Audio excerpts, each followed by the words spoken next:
साजनवाला गांव के दलित किसान की डीआरटी के माध्यम से ऑनलाइन जमीन नीलामी के बाद से आक्रोशित किसानों ने पंजाब एंड सिंध बैंक शाखा के सामने पड़ाव डाला, जिसमें अखिल भारतीय किसान सभा के नेतृत्व विभिन्न किसान संगठनों ने भी किसान आंदोलन का समर्थन किया है।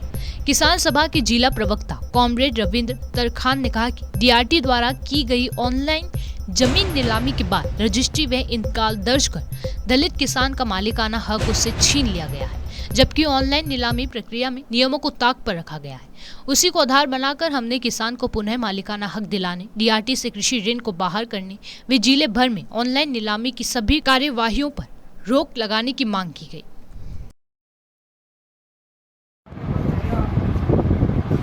राजू जी, क्या कहेंगे जो किसान की ऑनलाइन नीलामी हुई है उसको लेकर जो किसान संगठन आज विरोध प्रदर्शन कर रहे हैं, क्या है पूरा मामला? ये बहुत बड़ा कांड है।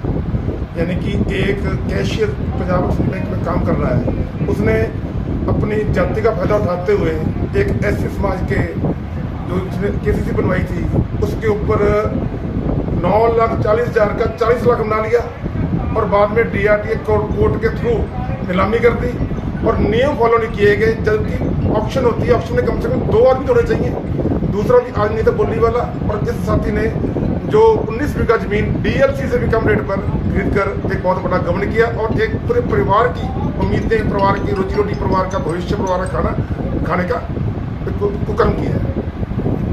अब किसान संगठन आगे क्या रणनीति बना रहे हैं इस पूरे मामले को लेकर? जब भी किसान ने दरी बिछाई है, कोई भी सरकार हो, कोई भी राज हो, क्योंकि किसान जब बैठता है, मजदूर बैठता है, अपने हक के लिए बैठता है, सत्य के लिए बैठता है और अपने बेहक कुछ नहीं के लिए नहीं बैठता। और आज हम रणनीति बनाई है, अनिश्चितकालीन धरना चालू कर दिया और आज मंच से कांग्रेस को भी और बीजेपी को भी दोनों को तीखे सवाल किए जा रहे हैं, क्योंकि ये नीलामी 2021 में हुई थी तो उस वक्त स्टे दिलवा दिया गया था, लेकिन ये काम तभी होना चाहिए था। तीखे सवाल किए जा रहे हैं और गाँव में जागरूकता बनाएंगे। और आप देखोगे क्योंकि 99% किसानों की जमीन बैंकों के पास रहन पड़ी है, जिसमें से 60% के लगभग बैड लोन हैं। यानी कि 60% लोग ऐसे हैं जो कर्ज वापस करने की स्थिति में नहीं है। जब ये आवाज़ गाँव तक फैलेगी, दूर तक निकलेगी, तो आप देखोगे बीज वाला मंडी का पूरा जन सैलाब आएगा और सरकार को निश्चित रूप से झुकना पड़ेगा। राजू जी, बैंक प्रबंधन का कहना है कि ये पूरा मामला डीआरटी कोर्ट का मामला है, हमारा इसमें कोई हस्तक्षेप नहीं है और बार बार काश्तकार को भी अवगत करवाया गया था और उसके बाद उन्हें समय भी दिया गया है। इसको आप किस तरह से देखते हैं? डीआरटी कोर्ट एक माध्यम है सरकार के कहने के माने तो 20 लाख से ऊपर जो केस है वो डीआरटी कोर्ट के थ्रू पास आता है। लेकिन हमारे पास रोडा में फाइल लगती थी और रोडा में फाइल लगती थी, एसडीएम से लेटर आता था, हमने सैकड़ों मामले निपटाए हैं, सैकड़ों। और अब डीआरटी कोर्ट जयपुर जो गरीब किसान मजदूर है उसको बस 500 रुपये कहाँ से लेके आएगा? 2 से 3 हज़ार रुपये किराया चाहिए जयपुर जाके आने के लिए, वकील करने के लिए। ये तरीका ही गलत है। उसके बाद जब डीआरटी कोर्ट थ्रू भी आता है, हमने मुकलावा क्षेत्र में कराया था, लास्ट डेट थी, लास्ट डेट, और बैंक मैनेजर को बोला हमने कि अब सेटिंग करवा देते हैं, अगर आप सोचो ना कि जमीन नीलाम कर लोगे तो नीलामी तो नहीं होने देंगे, नीलाम कर भी लोगे ऑनलाइन तो हम घुसने नहीं देंगे। लास्ट डे पर बैंक ने डीआरटी मैनेजर ने डीआरटी कोर्ट के जज से बात की, हमारा सेटलमेंट हो रहा है, आप रुक जाइए, और 8 लाख रुपया कम करके सेटलमेंट करके जमीन का एनओसी दी। जिले में क्या इससे पहले भी इस तरह के कोई और मामले हुए हैं? 14 आरबी पटिया, एक मुकलावा में किसी सेटलमेंट करवाई गई थी, तीसरा ये उनको मामलों का समाधान हो चुका था। एक का समाधान हो गया, एक प्रक्रिया में है और एक ही बना है। वैसे आने वाले बहुत हैं, मगर फोन बहुत आ रहे हैं हमारे पास, फिर डीआरटी कोर्ट में मुकदमे जा रहे हैं। हम यही कह रहे हैं, घबराने की जरूरत नहीं है। किसान डिफॉल्टर हो सकता है, बेईमान नहीं। और डिफॉल्टर होता भी क्यों? क्योंकि किसान को उसकी फसल का भाव नहीं मिला। आज से 3 साल पहले 707,000 थी, दरमा 12,000 था, आज क्या भाव है? इस वजह से हम कहते हैं कि सरकार की गलत नीतियों की वजह से, भावना मिलने की वजह से किसान मजबूर कर्जदार हुआ है। फिर भी वन टाइम सेटलमेंट करे, किसान अपना सोना बेचे, अपना प्लाट बेचे, चाहे 2 बीघा जमीन बेचे, लेकिन देश का रुपया नहीं खाएगा। किसान बेईमान नहीं है। तो ये बेमियादी पड़ाव कब तक चलेगा? बेमियादी का मतलब होता है जब तक इंसाफ ना मिल जाए तब तक। बहुत बहुत धन्यवाद। जो किसान की ज़मीन की नीलामी के बाद जो बेमियादी पड़ाव आज डाला गया बैंक के बाद, पीएसबी बैंक बीजवाला ने एक काश्तकार को जो 9 लाख रुपए के करीब KCC ऋण दिया और उस ऋण के 39 लाख रुपए बना दिए गए। निश्चित तौर पर ब्याज मूल रकम से 4 गुने ज़्यादा। उसके साथ साथ बैंक लगातार जो खाते डिफॉल्ट हैं उनके लिए सेटलमेंट स्कीम लाता है। मूल राशि में 10, 20%, 40% भरवा के और उस काश्तकार को नोटिस दे दिया जाता है। इस प्रकरण में हम किसान नेताओं की आपत्ति है कि DRT कोर्ट ने, प्रशासन ने, बैंक के कारिंदों ने मिलके किसान की जमीन को लूटने का काम किया। नंबर 1, नीलामी प्रक्रिया जो अपनाई गई है वो प्रक्रिया ही गलत है कि जब बोलीदाता एक है तो जमीन की नीलामी कैसे हुई। हमारी दूसरी आपत्ति है कि DLC रेट से कम दाम के अंदर जमीन को खरीद करना अपराध है। उस गरीब काश्तकार की जमीन DLC से कम खरीद ली गई। हमारी आपत्ति है कि जमीन का खरीदार कौन है।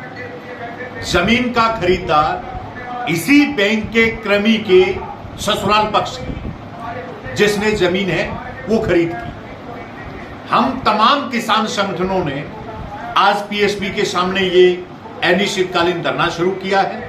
हमारी राजस्थान सरकार को सख्त चेतावनी है कि अगर तुरंत प्रभाव से इंतकाल को रद्द करके और रजिस्ट्री को निरस्त नहीं किया, हम उसके मूल कर्ज को भरने के लिए तैयार हैं, हम सेटलमेंट करने के लिए तैयार हैं।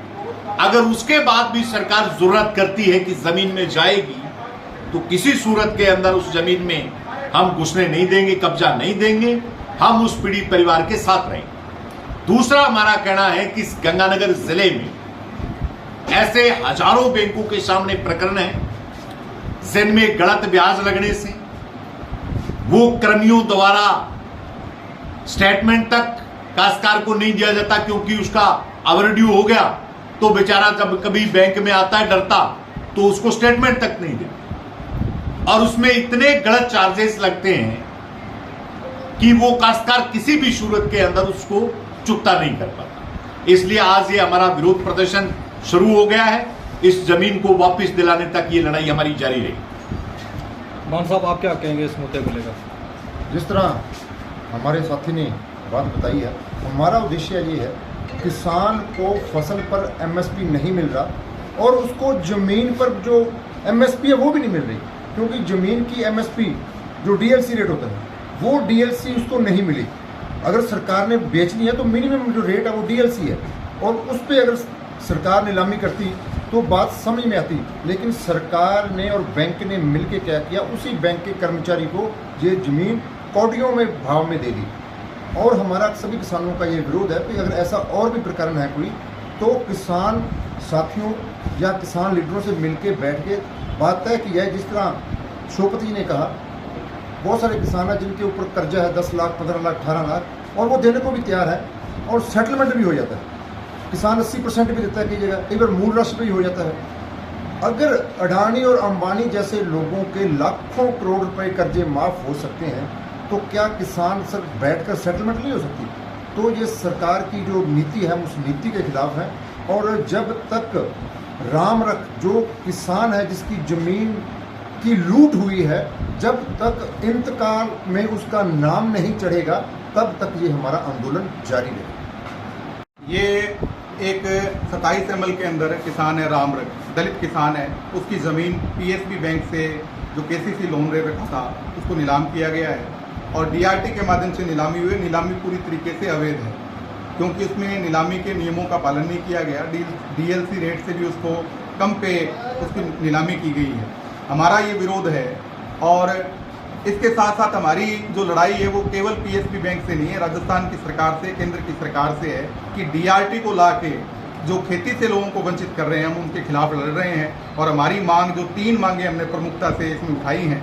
पहली मांग उस किसान की जिसकी ज़मीन गई है उसको वापस उसकी ज़मीन का मालिकाना हक मिलना चाहिए और DRT में जितनी फाइलें गई हैं उन फाइलों को तुरंत प्रभाव से रोक लगा के और खेती को डीआरटी से बाहर निकाला जाए, क्योंकि डीआरटी जिस पर्पज़ के लिए बना था उसमें खेती नहीं थी, बैंक उसका दुरुपयोग कर रहे हैं। और इन बातों को लेके हम इस लड़ाई को भींजवाला से हमने शुरू किया है आज, लेकिन इसको पूरे जिले में और हनुमानगढ़ गंगानगर जिले के अंदर इस आग को खड़ा करेंगे और किसान को लामबंद करके ये जो जमीन छीनने का जो प्रोग्राम सरकारों ने बना रखा है उसके खिलाफ लड़ाई करेंगे। आगे कब तक ये बेमियादी पड़ाव जारी रहेगा? इसमें हमने स्पष्ट आज चेताया है सरकार को भी और बैंक को भी, डीआरटी को भी, कि जब तक जमीन रामरख, ठाकर राम, मुंशी राम, जो वो सुरजा राम, जो 4 लोग हैं जिन जमीन के मालिक हैं, उन लोगों के नाम वापस ये ज़मीन नहीं हो जाती, उनके इंतकाल, उनके नाम नहीं चढ़ जाते, तब तक इस लड़ाई को जारी रखेंगे और लगातार हमारा पड़ाव यहाँ जारी रहेगा। और प्रशासन की ओर से जो भी नुमाइंदगी करने आएगा उससे हम सकारात्मक रूप में जाते हुए हम ऋण भी चुकता करने की बात कर रहे हैं कि ऋण भी चुकता हो, लेकिन उस किसान की ज़मीन पहले वापस हो। आज प्रशासन की तरफ से कोई वार्ता का प्रस्ताव आया हो? नहीं, पहले दिन हम एसडीएम साहब से मिले थे, उस समय हमारा मांग ये थी कि पुलिस प्रशासन जो धक्के से ज़मीन की कब्जा दिलवाना चाह रहा था उसको हमने रोकने के लिए एसडीएम को कहा था कि एसडीएम पुलिस के लिए कागज़ नहीं लिखे, और आज कोई वार्ता के लिए नहीं आया। हालांकि पुलिस की बड़ी गाड़ी भर के लाठियाँ सोटे लेके वो आए हैं, लेकिन सीधे तौर पे ये है कि अभी प्रशासन ये सोच रहा है कि ये भींजवाला के किसी एक आदमी या एक परिवार का मामला है, लेकिन ये मामला एक बड़े स्तर पे किसानों की समझ के आधार पे है कि ये ज़मीन जो छीनने का प्रोग्राम सरकार बना रही है उसके खिलाफ एक लड़ाई है।